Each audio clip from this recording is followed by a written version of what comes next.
Alright, so how to create or make a travel journal. I completely didn't realize until just this week that I made a travel binder how-to video, but I didn't make a travel journal how-to video. So that's what I'm going to talk about today, is how to and why you should make a travel journal. If you're any way like me, you love to reminisce about past adventures, past explorations, past memories of some of the places you've been to. I am always like saving keepsakes from every trip that I take. I mean, yeah, I have my ideal souvenirs, but I also keep things. Now that's something I've been doing all of my life.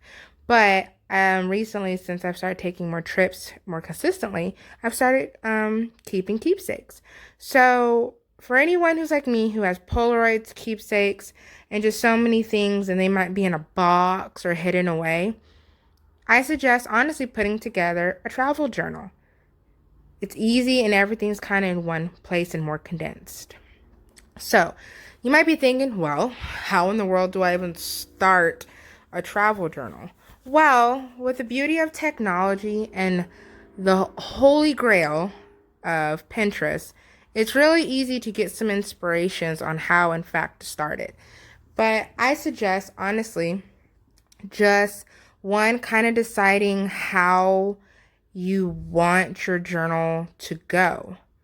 Like mine, I just recently redid mine because it used to be in a journal, but because I keep so many things, I've upgraded mine to a 3-inch binder. This is kind of the updated side view of mine. As you can see, it's a lot of stuff. Now, by all means, if yours isn't that full or that big, it is okay. Because I mean, if this is your first one, then it shouldn't be. But get the idea kind of how you want it to go. What you need: a journal or a binder, pens, pencils, markers, stickers, washi tape. I mean, who doesn't love washi tape? I use hot glue because I like to incorporate heavy things and fabric, and realistically anything that I keepsake, I use hot glue. You can use fun tapes. I have a cute little bumblebee metallic tape that I use. And then of course, pictures. You can always print off pictures, so don't say, oh my goodness, I don't have pictures. There are different types of travel journals. Mine is a composite of a lot of different types, which you can do as well, or you can stick to one thing. Envelope travel journaling is more of using a combination of lots of odds and ends with ticket stubs, postcards, napkins from cafes or places you've been, brochures, and you can stick them in there. That's what I do. Like when I went to DC, I kept all of my tickets and put them in that section of my travel journal. A scrapbook travel journal, it's more of doodling and drawing everything rather than actually keepsaking things. You can just draw what you experience. Again, mine is a composite of that because I love drawing, I love doodling. So what I did is I took like an envelope with my keepsakes and then I drew different themes from that specific trip, which I'll show you a little glimpse later of what exactly I'm talking about. Another one is scrapbook style, which is another technique I also use. Again, mine's a composite.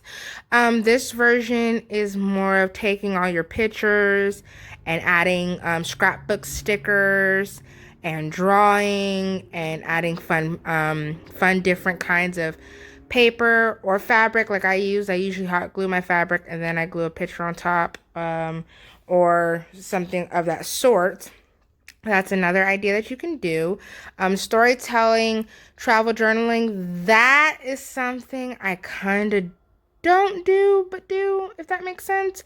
That's when you actually describe the surroundings and describing more of the trip per se on that specific section or specific page.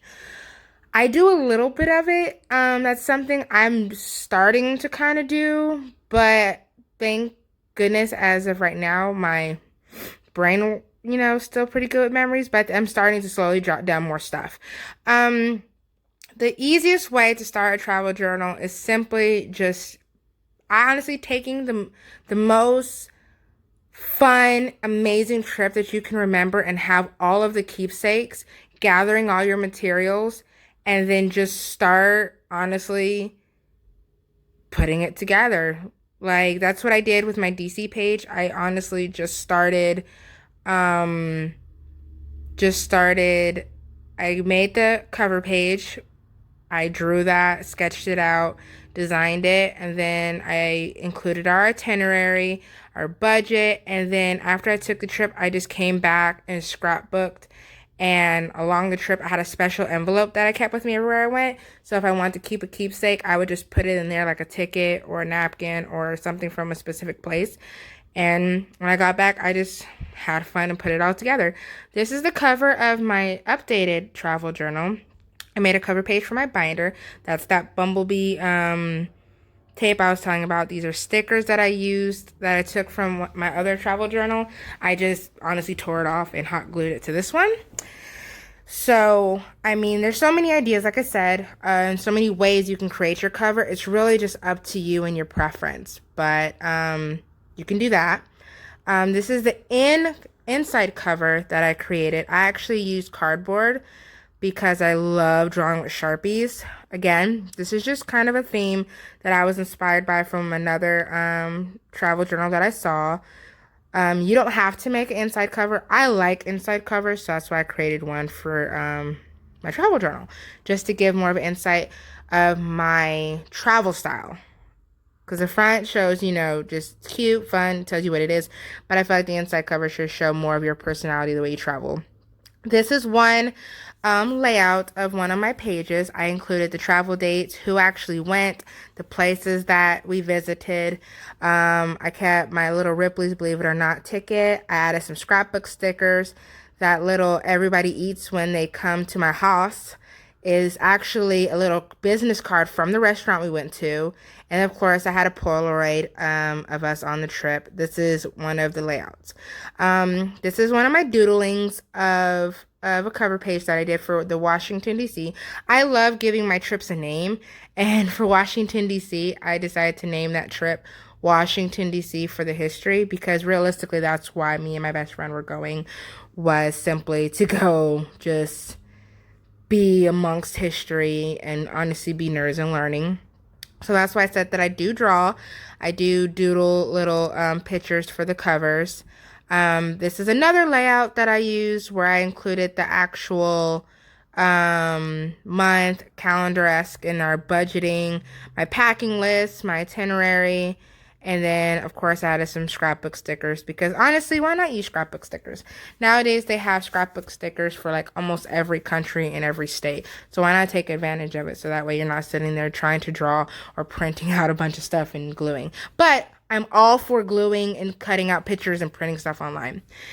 Here is my mementos page. I try to tell everyone, if you're going to create a travel journal, please have a mementos page, because honestly, when I'm showing other people and talking about my trips, I love pulling out my travel journal with my mementos in it and showing them kind of hands-on things from the trip I took, so that way they get, more sense of that potential of an adventure they could have themselves by looking through all my little mementos.